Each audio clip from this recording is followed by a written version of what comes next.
Sometimes you might have two selectors in your CSS that have the same rules.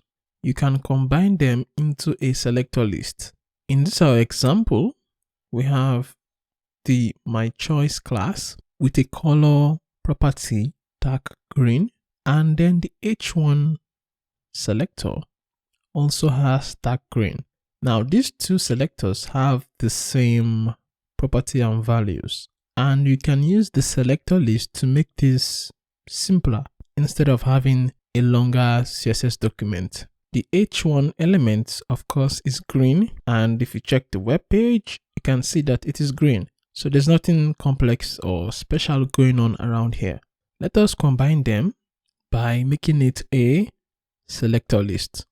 We combine them and separate it with comma. You can see My Choice, comma, H1. You can add white space before or after the comma, and that is valid. In case you want it to be more readable, you can do that. You can have more selectors in this list, and all of them will have the value specified applied to all of them.